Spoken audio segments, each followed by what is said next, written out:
My name is Ruby Hartshorn, and I am an outpatient counselor. I also work with the recovery court and coordinate that. I've been with the agency for about a little over 10 years now.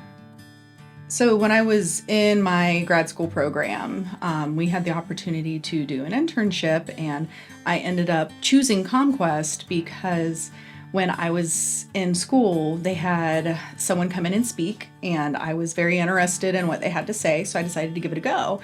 And once I actually started working with the clients, it just pulled me right in because they were people that typically, whether it be addiction or mental health, what they really wanted was help.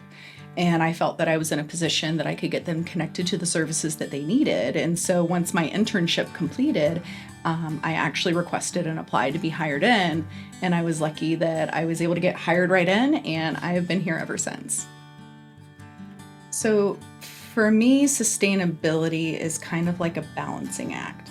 So when I think about it in terms of my job, I've been doing this for over 10 years, and one of the things we talk a lot about is possible burnout. So in order to be sustainable and do what I do, it is making sure that I'm checking with myself that my motivation's still what I want, which is to help the clients, to be there, to be that resource for them, that to offer them the hope when they need it, because a lot of times they don't have that.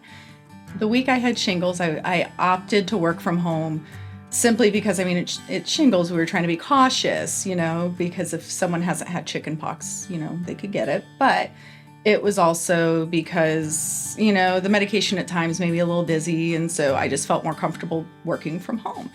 And that day, I had limited slots. But what I did is I approached it how I always approach it. So the clients are coming in requesting same-day services, so we need that assessment first to get things started and to get them connected. So once my spots were filled, I looked at it as, okay, I've successfully gotten these amount of clients to connected to the services.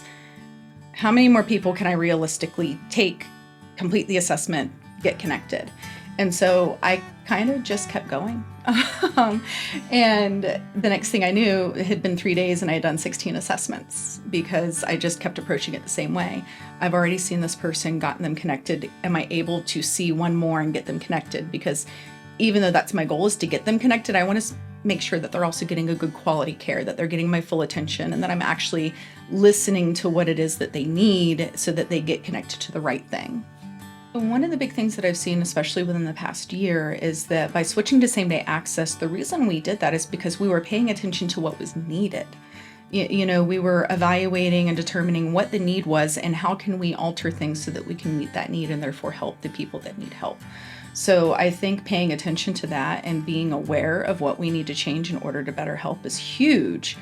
It's also a thing of, thankfully, I'm surrounded by people that have the same goal. Every day we show up, and that's our thing, is we're wanting to provide services to the clients we have, see who we can help, see who we can get connected to.